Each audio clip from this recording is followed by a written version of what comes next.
Good morning, fellow primates. I'm John Gonzalez. Thank you for joining me today. Besides being a lot of fun, there are many ways that travel can enrich your life. Here are 6 lessons that travel can teach you to make everything in your life better.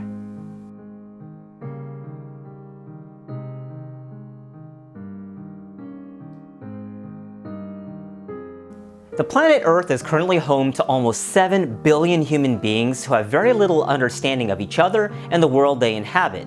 But nothing unites people quite like common shared experiences. In order to help you grow faster, I advocate that you travel independently and not part of large organized groups.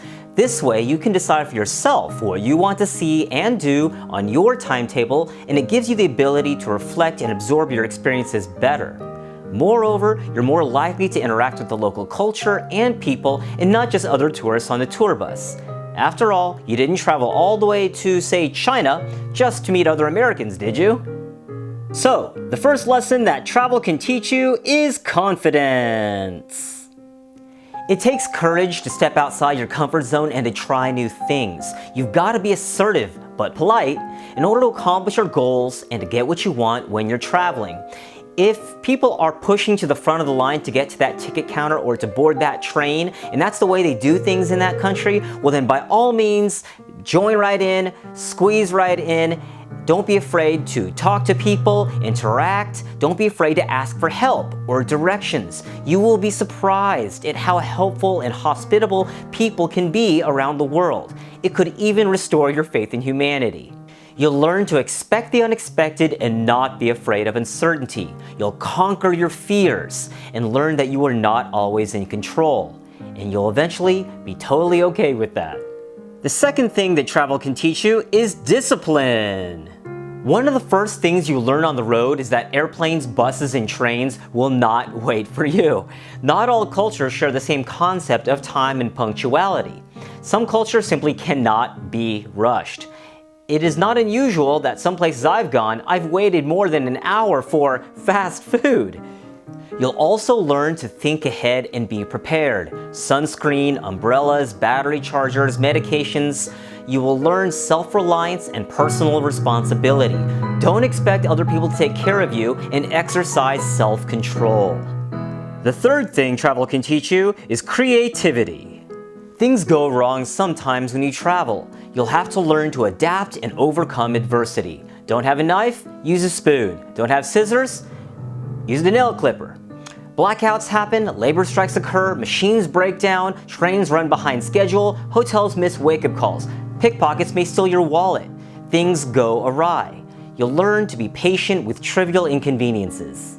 But with necessity is born invention and the motivation to solve problems. If you're an artist or if you have any kind of job that requires creativity or new ideas, you will certainly find it among the world's museums, streets, cafes, and people. The fourth lesson that travel can teach you is compassion. Simply being around foreign people in a foreign land forces you to see them as fellow human beings who suffer from the same afflictions and maladies as you do. You'll witness their frustration with traffic, their desperation at living on the streets, their happiness when they consume a good meal, or you'll see that they're equally obsessed with their cell phones just like you are. Witnessing these shared experiences builds understanding and tolerance.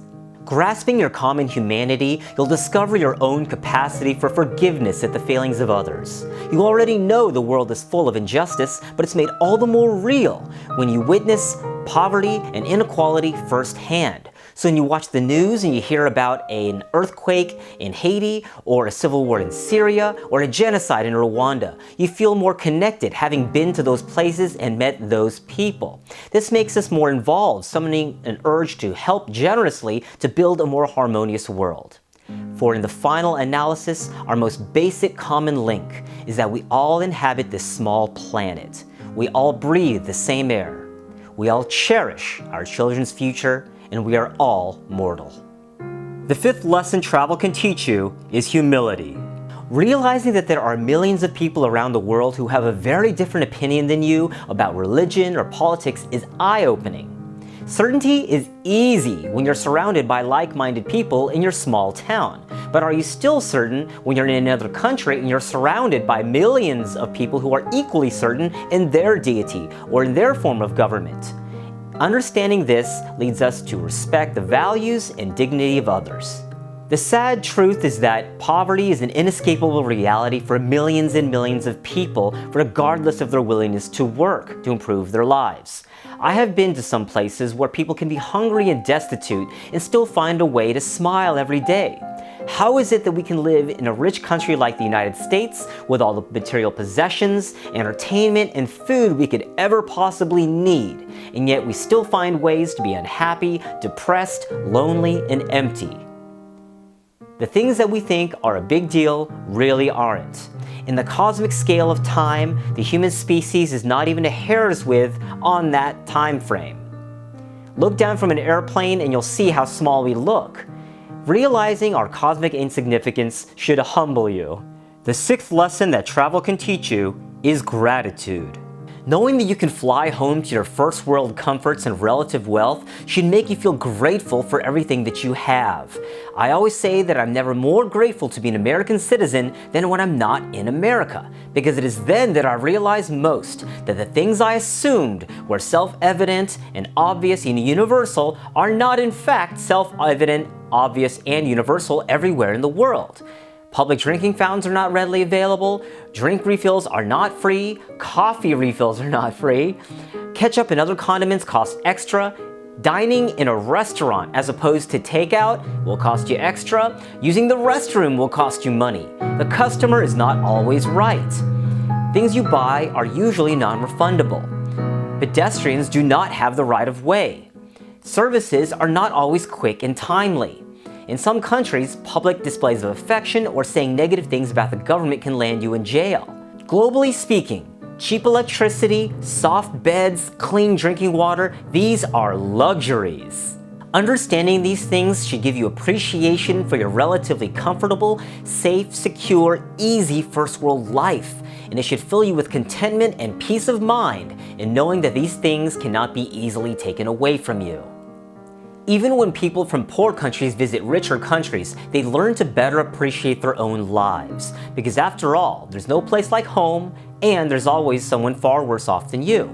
But I would also think that they would develop a sense of hope and optimism for what life can be after seeing what can be achieved when people work together to improve their communities.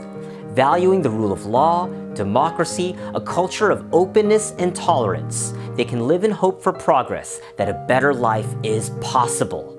On a global scale, I feel that the preponderance of these virtues would have a profound impact on making us all better global citizens. And that is a world I would like to live in. My name is John Gonzalez. Thank you for watching, guys. If you like these ideas, please comment and share this with other people. I am grateful. Remember to enjoy your life. It is the only one you have.